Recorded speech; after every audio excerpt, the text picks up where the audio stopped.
Welcome to the Geek Soup podcast, a twice-weekly show where we talk about all things pop culture to tickle your nerd bone. No matter where you're coming from, no matter who you are or who or what you identify as long as you don't identify as a serial killer or Lord Voldemort, you are welcome here. This is a safe space for you. Welcome to the soup.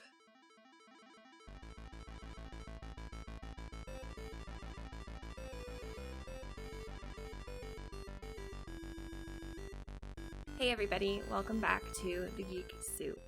First, I just want to apologize a little bit for my voice. I am getting the good old pre-winter cold, so my throat's a little scratchy, but don't worry, that is all it is, just a cold. So for this episode, as promised, we're going to dive into Mass Effect 3's amazingness. So that'll be Easter eggs, rumors about the remaster, and theories, and of course, hopes, or my list of demands, as I like to call it. I know I said we chat about Andromeda, but seeing as it's not a part of the original trilogy, and that the studio has kind of abandoned it, I'll talk about it in a later episode. It's a great, but problematic game. Mass Effect 3 was my absolute favorite test game out of the OG trilogy, hands down. Primarily because I could play on Insanity, though I almost went insane in the process. We'll chat more about Marauder Shields later. The graphics were great for 2012. I love the combat, the DLCs were actually worth it, and there was so much more Shikarian. Plus, I actually enjoyed and still enjoy playing multiplayer to this day. With the exception of the ending, even after they re-released it, Mass Effect 3 was, it was a spectacular game. And as we go through Mass Effect 3, I am going to continuously refer to a PC mod called the Mass Effect Happy Ending mod.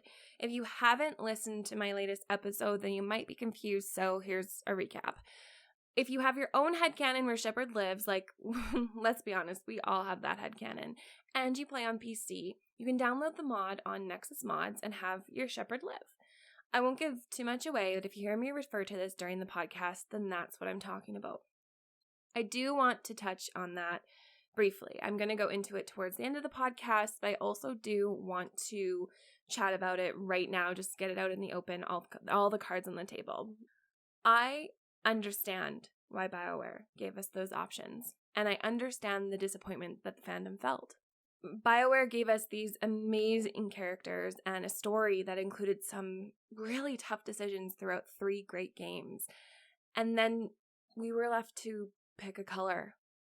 It was depressing, but I understand why it was. In war, there is no victor. And it is not always about who is right, but who is left standing when the dust clears. Garrus even says this when speaking about how Turians view war. If even just one is left standing, then it was worth it, but humans want to save everything. And he says, in this war, it's just not possible. Talk about foreshadowing. Like many, I got so attached to Shepard and to the characters that I couldn't bear the thought of losing any of them. Hence why I downloaded the Mass Effect Happy Ending mod.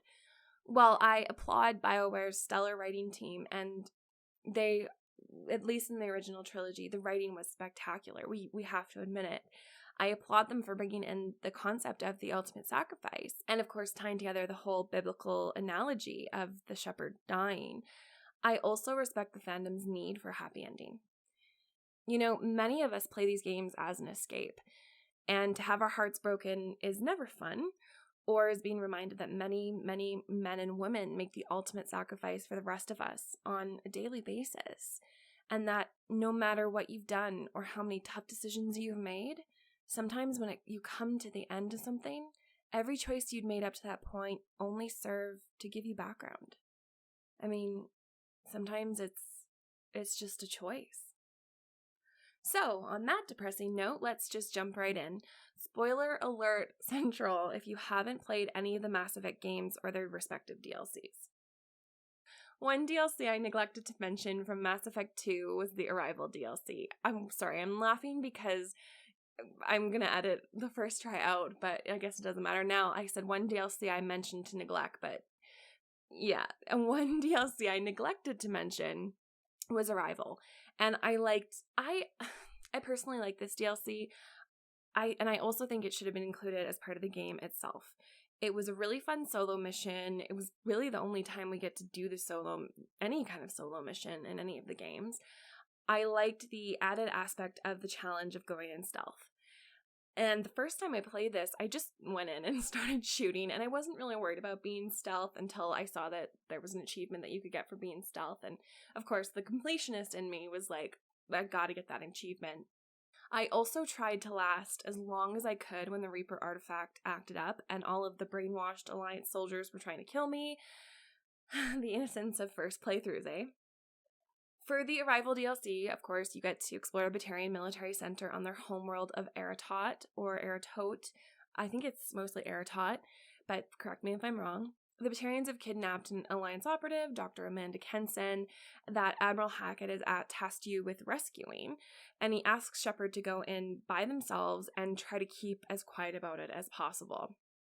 Shit doesn't always go according to plan, however, which is, I guess, Shepard's mantra, right? Just another routine mission.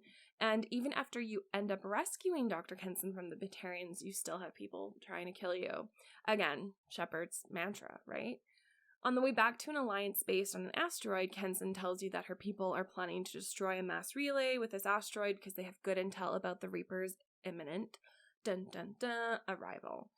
They've unearthed a Reaper artifact that has been giving them visions, and Shepard soon finds out that the Alliance team has been brainwashed into wanting the Reapers to actually arrive. And then they try to stop Shepard from carrying out the plan to blow up the asteroid.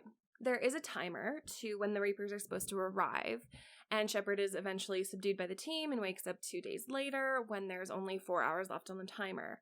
One thing I always wondered during this was whether or not the timer actually runs out and the Reapers come if you leave it. Well, I can tell you that yes, it does. If you leave the timer and just go and, I don't know, watch a movie or something, it will run out and the Reapers will arrive, and then you get a slightly terrifying cutscene that shows the Reapers wiping out everyone. But if you, of course, play the actual DLC, you have to fight through to reinitiate the project and send the asteroid into the mass relay, effectively destroying an entire Batarian system and, their homeworld system. So, of course, to avoid war with the Batarians, Shepard is locked up after the events of Mass Effect 2, after you do the whole collector thing as a fall guy. And thus brings us to Mass Effect 3. And you'll realize why I wanted to go over Arrival for my next point. So in the beginning of Mass Effect 3, Shepard is, of course, locked up. If you completed Arrival, it's for the aforementioned events, and Anderson comments about the shit that you pulled in Batarian space. If you didn't, then Anderson just says all the shit you've pulled. So it's kind of broad. Also, if you didn't complete Arrival, then the responsibility shifts to the 103rd Alliance Marine Squad, who succeed but all die, and your 103rd Alliance Division war asset is significantly reduced. If you don't have Arrival installed, then it looks like it still docks you from the war assets, as per the Mass Effect wiki, but if I'm wrong, please let me know. Personally, I enjoy having the Arrival playthrough under my belt because it just makes more sense for Shepard to be locked up for blowing up a mass relay and killing an entire Batarian system than having that kind of left open and for Anderson to be like, well, you're in jail because you're a troublemaker, but we need you now. And then, of course, we get that I told you so moment where the Alliance brass is finally turning to Shepard and asking them, hey, what do we do? And I think that's a direct line. It's like, well, what do we do? Shit, as it always does, hits the fan here, and the Reapers make their appearance. And though we had seen Sovereign in the first game and then glimpses of what they would look like in the second game, seeing them descend upon Vancouver and the sheer size of them was kind of shocking. Side note here, and kind of a cool Easter egg, is when you're looking at the skyline of Vancouver, it's actually pretty true to form. You'll see Canada Place in there. So if you haven't seen that, you don't really know what Vancouver looks like, make sure that you Google Vancouver skyline, Canada Place, and then compare it to what you see in Mass Effect 3. And then just imagine these massive Reapers descending upon this city. It's kind of terrifying, kind of shocking, and kind of relieving that it's all in a video game. During this fight, before you go back to the Normandy, you see a massive harvester fly overhead. This thing looks like a massive dragon, except completely mutated by technology, as all Reaper creatures are. And it has a huge-ass flashlight-looking thing for a head with 2 guns on either side of its mouth that shoot absolutely devastating blows to you. You don't have to fight it just yet, honestly, thankfully, at this point in the game, but you get a good look at its size as it chases an Alliance fighter through the sky above you. So this is my first question, and as always, feel free to chime in on social media and our Discord server if you have theories or just the plain old answer. So here it is. What are the Harvesters mutated from? I mean, they're obviously a mutated species, but what have they been mutated from? So I did research on this, and not just the Mass Effect wiki guy either. Guys, I scoured Tumblr, Reddit, and other obscure parts of the internet for information on this. And the best I could get is actually not bad. Theories that the Harvesters are mutated Reaper slaves from a past civilization, or that they were the mutated snake dragon things that you encountered on Tachanka during Grant's loyalty mission in Mass Effect 2. You know, the ones that swoop in and drop off the hordes of Clixen during, I think it's the second part of his loyalty mission. Both of these theories make sense, and I was hoping for some clarification somewhere in the game, whether in the DLCs or the main game. Look, I know this sounds like I'm sweating the small stuff, but I feel like the Harvesters are important. It's the first Reaper mutated enemy we see, and it's one of the hardest that we go up against, with, of course, the exception of those fucking Banshees. I'm just gonna assume that it's mutated from the Clixen carrying snake thing, but I want some answers here. I want some clarification here. They give us good clarification on what many of the other Reaper enemies are, including the first Reaper mutated enemies that we actually get to fight, which, of course, are the cannibals. But I'm stuck on the Harvesters. I really want a definitive answer here. What are the Harvesters? Anyway, the cannibals are, of course, mutated Batarians, since the Reapers hit them first. But did you know that there are a few theories concerning the cannibals as well? Like I said, I went into the obscure parts of the internet for this, and the obscure parts of the fandoms for this, and I found a thread hidden somewhere on Reddit that someone posted either concept art or in-game art of the cannibals that suggests that they were actually a hybrid mutation of Batarians and humans, and the art does seem to suggest this. I think it's likely just concept art, since it doesn't really look, I mean, it looks similar to the in-game cannibals, but it looks different, so that's why I'm thinking it's just concept art. I mean, I guess that would make sense, because the Reapers have a history of fusing species together, and their weird fucking mutations. The brutes, for one, those things scare the shit out of me.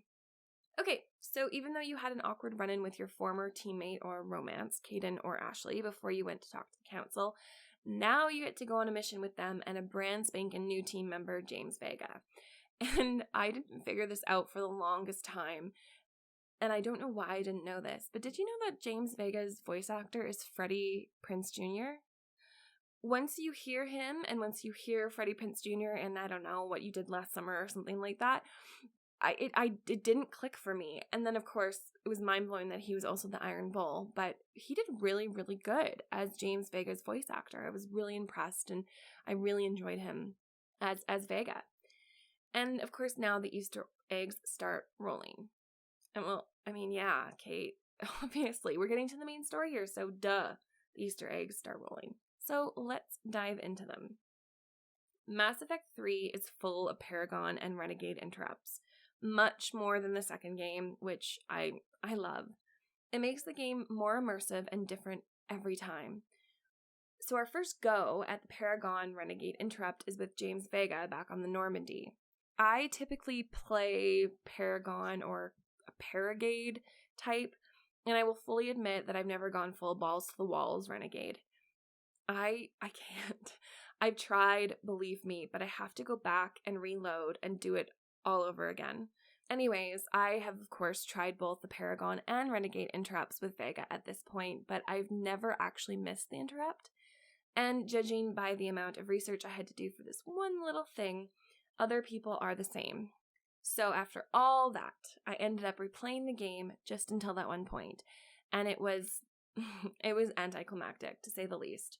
So here you go. If you miss the interrupt, it just skips through that dialogue until Shepard tells Vega that they're going to the Citadel and he can catch a ride back from there. So there you go. Riveting. One other thing that I want to touch base, because I've mentioned Caden and or Ashley previously here, is I like how awkward it is when you first see them again. And then you're like, oh, Major, or oh, Lieutenant Commander, right? But one thing is when you're on this Mars mission with them, they're just so salty. And I understand why they're salty, but then they continue to be salty even through when you see them and they're in hospital on the Citadel and they talk to you about cheating. And now this is something that I know a lot of people have a lot of opinions on, but in my opinion, well, let me ask you this. In your opinion, did Shepard cheat on them if they were in a romance with them? That has always bugged me, because when you see them on Horizon, they are pretty clear about their hatred of you because you are now with Cerberus. They don't trust you. It's like, fuck you. And then after that, it's kind of like, okay, romance is over, and hey, Garrus, how's it going? That kind of thing. So for me, that has bugged me, and I really hope if they do remaster it, that they kind of tweak that dialogue a bit, because Horizon was like, yo, dude, we're done. And then it's like, oh, but we weren't done. We were dating, and I hated you, even though I probably didn't even say anything to you while you were in jail, but I digress. Anyways, let's get on with the bigger Easter eggs. Since I'm also covering theories and hopes for the purported remaster, it's not going to be so in-depth, so please feel free to join the Geek Soup Discord server and we can go in deeper. Plus, if you join my Patreon, you get a ton more that I wasn't able to fit into the time allotted for this podcast. I could talk for hours on end about this, guys. There's so much in Mass Effect 3 that I just can't get to it all. So most of everything that you may have think that I missed on this podcast will be on the Discord server and in behind the scenes audio. Stay tuned until the end for more on how you can join us in the Soup Patreon. So obviously certain Easter eggs only show up if you've made certain choices in the past games or earlier in Mass Effect 3. One that I always get, no matter what, is a space hamster. Now, early on in my gaming career, I guess you could say, I liked the space hamster because it was kind of cute. I mean, a space hamster, right? And my parents never let us have rodents in our house, so I was like, great, I can have a virtual space hamster. And then I found out exactly why it had such a cult following and why some people refer to the space hamster as Boo. In Baldur's Gate, a game series which BioWare helped to develop, the character Minsk has a pet space hamster called Boo that he calls a miniature giant space hamster, which is from the Spelljammer campaign in Dungeons & Dragons. These giant hamsters were bred basically like oxen. They were meant to paddle wheels for flying ships. So basically Boo is Minsk's mini cockboo kind of thing, but a miniature space hamster. So I love it even more now, especially in the Citadel DLC. This is a huge spoiler warning if you haven't played it. When you're heading to fight your clone, you see that they have basically dumped all of the stuff from your cabin, including your hamster, and you can inspect the trash, and Shepard has some pretty great funny dialogue here that I won't spoil. Make sure that you get the space hamster in Mass Effect 2, and then in Mass Effect 3, head down to where Jack slept in the second game, and you'll have to chase the little thing around and catch it. It can be difficult to catch, especially the first couple go-arounds, but it makes a little, like, meep sound each time it runs around, so you can catch it with time. And especially if you have the Citadel DLC involved, it's totally worth it for that dialogue. It's hilarious. There's also a little feature that the hamster can take part in if you have the Leviathan Dlc, and you end up taking the husk head from the lab to your cabin. And when you press the husk head and it screams, then the hamster will come out after a couple times. The husk head will scream and it'll go meep and it'll go back into its cage. It's really cute, and I love that they included that. And speaking of other pets that you can have or that you have had on the Normandy, I talked last time about having Kelly Chambers feed your fish. Okay, I bemoaned the fact that you have to have a romantic dinner with her in order to have your fish fed, but it's worth it to bring all of your fish alive to the third game, especially the Pragic paddlefish. Pragic paddlefish, whatever it's called. This, of course, only works if you also bring a save file where Kelly is still alive. When you run into her on the Citadel later in the third game, she'll give you back your fish, and when you load a save game plus, you unlock special secret intel. Saying it out loud doesn't seem so special now, but I also think that it's BioWare's fun little way of, what would you call it? I think I'd call it continuing the torture. And it's a little dig at people who are so cognizant, so anal about keeping those fish alive. And of course, I was one of those people. Now, I obviously play my games on PC only, so I had no idea about this feature. If you're playing on Xbox Kinect, does anyone play Kinect anymore? Anyway, you can say boomstick, and it will automatically switch to your shotgun. You can also say shoddy, but I feel like boomstick is just so much more fun to say. This is, of course, a direct reference to Army of Darkness and Bruce Campbell in particular. If you don't know what I just said, look up Bruce Campbell boomstick and you'll get it. Okay, that made me feel old to say. Moving on. The nerdy references and callbacks continue. Of course, there are a couple Star Wars references both in the main game and the Citadel DLC. What would a space game be without Star Wars references? They're pretty small, but when you get them, you'll be like, oh yeah, that's awesome. In the main game, there's a side quest where you evacuate Cerberus scientists, including Dr. Archer, who you'll remember from the Project Overlord DLC in Mass Effect 2. One quick thing about that as well, if you go up and talk to him, he will ask you about Grissom Academy and whether or not you did the Grissom Academy mission and saved David. If you tell Dr. Archer that you haven't heard anything about Grissom Academy, he will, and this is a trigger warning, he will walk away and shoot himself. Personally, I don't like this for obvious reasons, and then selfishly as he will become a war asset if you do this mission. So the Star Wars reference comes when you've just about finished the mission and you're watching the shuttles launch out of the base, and an announcement comes on that says, Shuttle 1 is away, and then there's this cheering that is reminiscent of the Hoth scene in Empire Strikes Back. It's easy to miss, and it didn't click for me for a while, but there was a sense of familiarity about it, about the entire scene, about that cheering that finally made sense after I confirmed that it was, of course, an Empire Strikes Back reference. The other is during the Citadel DLC when you're in the pull-up challenge against James. This is a double whammy. BioWare hasn't confirmed what I found, but the pull-up scene is a direct dig at completionist players. We all know the type. I'm one myself. I have to dig into every corner of the game and complete everything. It's that OCD, I gotta do this, even those torturous side quests. I have to finish the game. I want those freaking achievements, right? It's a bit meta, for sure, especially because the Paragon and Renegade interrupts don't actually contribute to your Paragon or Renegade rating.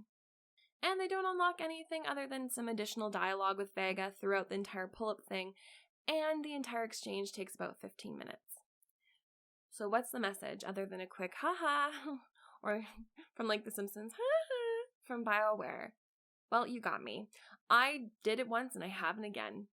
So the Star Wars reference, which of course was the whole part of this speech, comes during this dialogue, during the pull-up challenge. Vega tells you to stay on target, which is a line from A New Hope. And that's it. Now, before I get into the DLCs, I do also want to address everybody's favorite Marauder Shields. This is the part where I went insane. And I don't even want to know how many hours I spent just trying to get past Marauder Shields on Insanity. It was the last thing that was keeping me from that achievement. And I wanted that fucking achievement. I mean, who doesn't want that achievement, right? So my hope is that they will keep Marauder Shields. And I kind of cringe even hearing myself say that. But Marauder Shields was such an integral part. And I think he has even his own, like, headcanon, and people, maybe, I don't know, does he have his own Twitter account? He probably should have his own Twitter account. But Marauder Shields, you really tried to take one for the team, and then eventually even this noob of a player was able to defeat you. But I really hope that they keep Marauder Shields. I hope that they keep him at the same difficulty, because if they remaster it and they make it harder, and I can't get that achievement, I don't know what I'm going to do. I might turn green and destroy New York.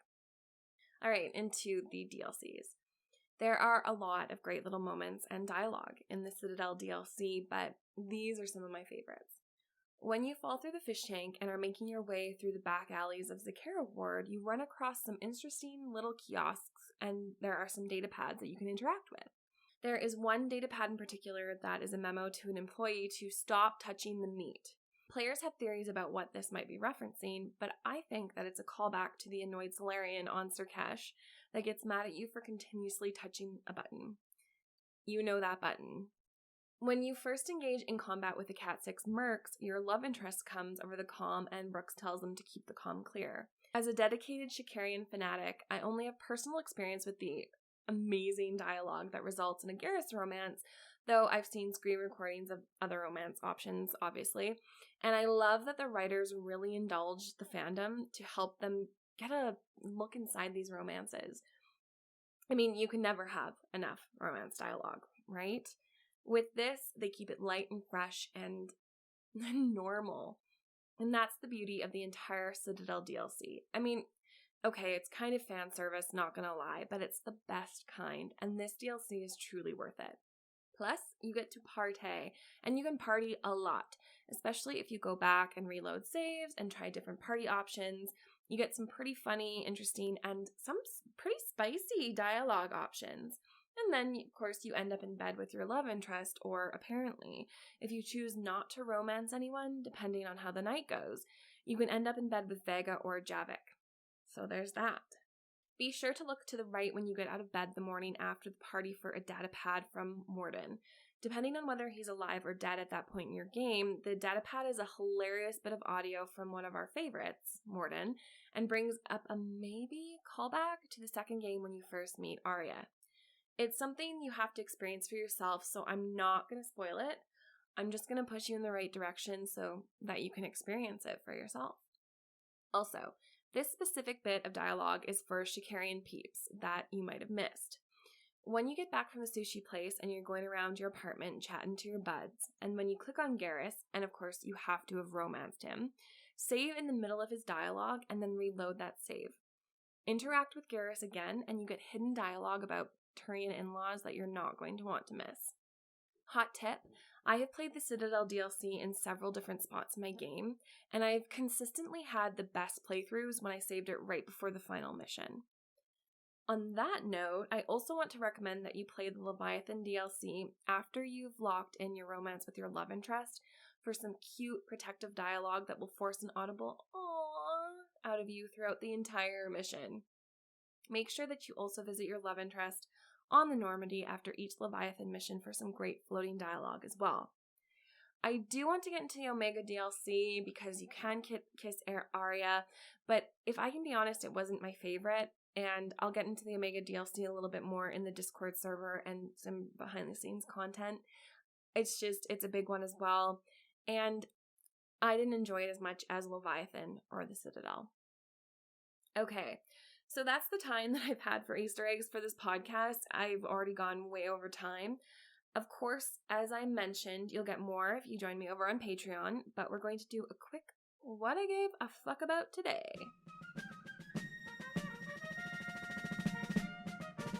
Like many geeks, I am getting so excited for Assassin's Creed Valhalla.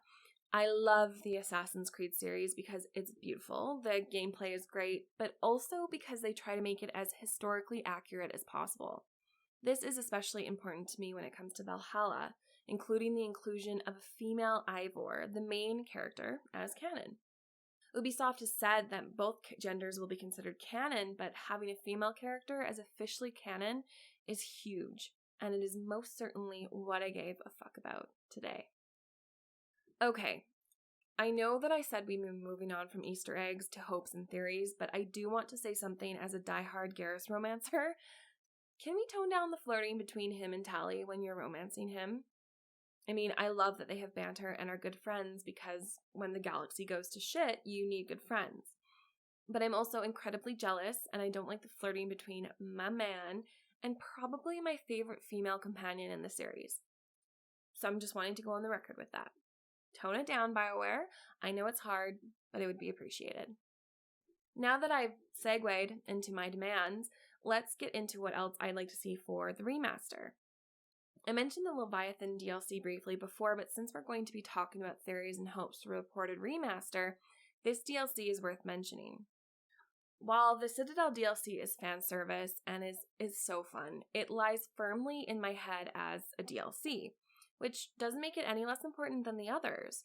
But I feel like Leviathan introduces such an integral part of the story because it gives us the Reaper's origin story, and I believe that it should be part of the main story. Count how many times I said story in that one sentence.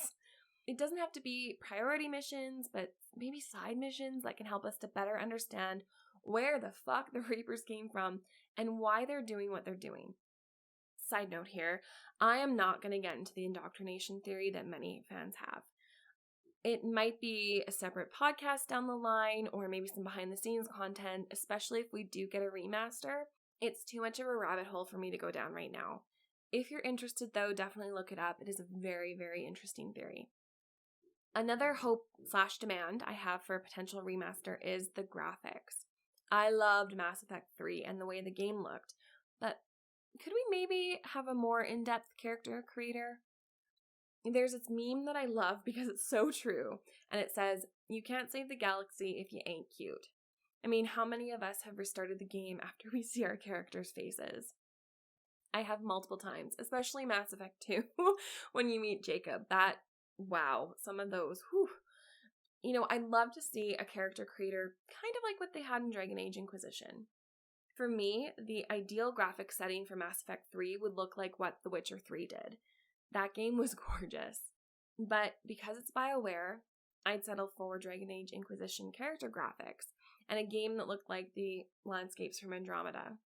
I mean, I'll probably end up modding the hair options myself afterwards because, damn, BioWare, your hair game is not on point. I do realize how absolutely difficult it is to create hair digitally, but damn. I mean, I understand that the hero shouldn't have beautifully flowing hair no matter their gender, no matter their identity, because, well, practicality when they're, fighting and in close combat, but wouldn't that just add to the fantasy of it all? I mean, what do you guys think about that? Okay, now I'm on to some sore spots from Mass Effect 3. And I would love to know what you guys think, especially of multiplayer. I know that I said that I enjoyed it before, and that was true, but does anyone other than me and maybe a few in my Mass Effect Facebook groups play anymore? I think that the multiplayer doesn't really affect the outcome of the overall game in terms of whether or not you're totally ready, but then it does boost your chances if your galactic readiness score is 100%. Default, of course, is 50%, and then if you play multiplayer, it goes to 100%.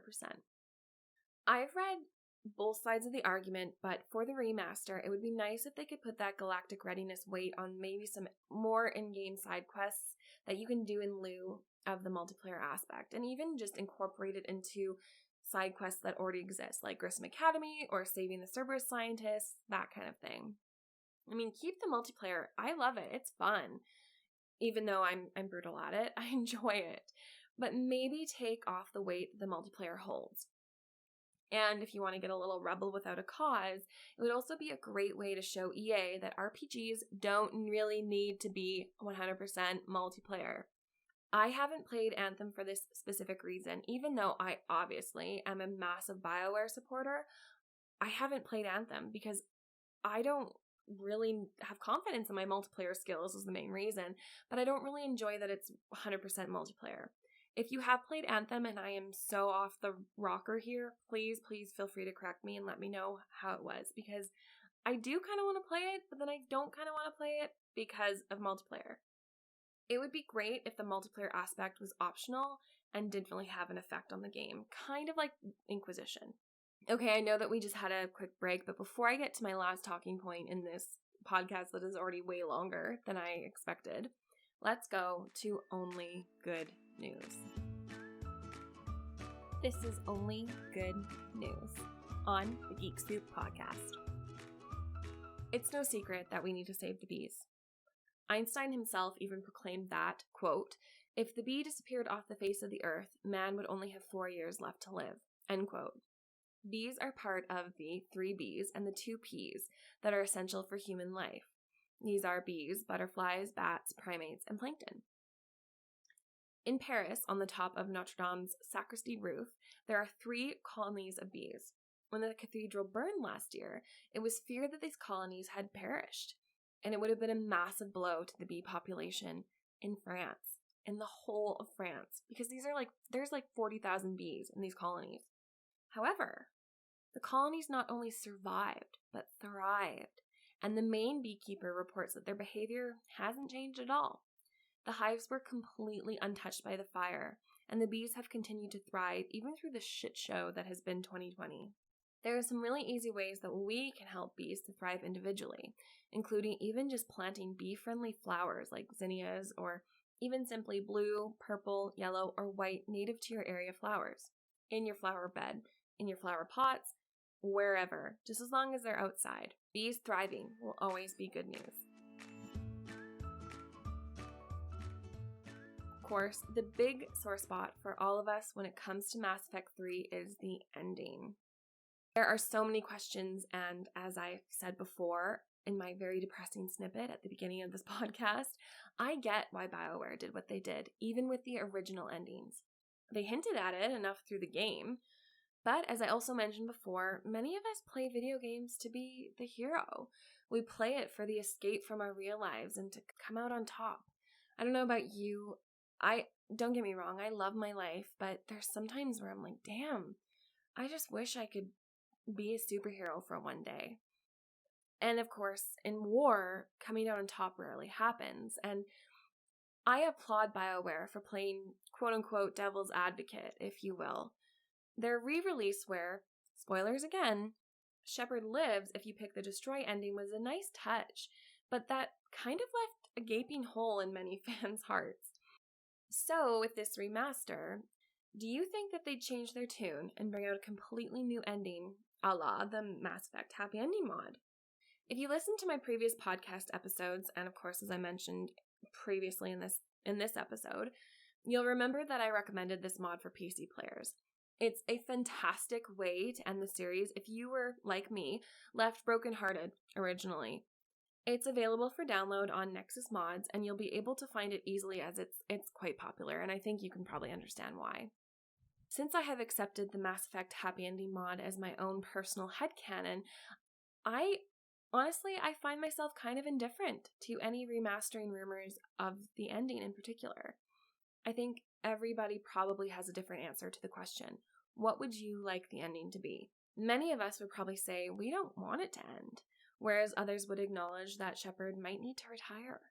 Those of us who enjoyed Andromeda are in favor of an Andromeda sequel, but others are more interested in a prequel, perhaps set during the Rachni Wars or pre-human spaceflight. I've even seen some votes for the main protagonist being Javik or another Prothean during their fight with the Reapers. At this point, I don't even know if there's going to be a remaster or what's going to come next in the Mass Effect universe. I hope something's coming though, because these games were brilliant, and the fandom deserves more. You deserve more. I deserve more. Until then, of course, it's just a fun conversation to have. So thanks for tuning in today. I love spending this time with you, and I want to hear your theories, hopes, and anything I may have missed. So I'm looking forward to the next time that we dive into the Geek Soup together. Stay frosty. Be sure to check me out on Patreon at patreon.com/geeksoup. GEESOUP. You can also check me out online on my website at www.thegeeksoup.com. You can also find me on Twitter, Instagram, and Facebook when you search at The Geek Soup Pod. I can't wait until our next time to get geeky together and look forward to sipping the soup on our next episode. Until then, stay geeky.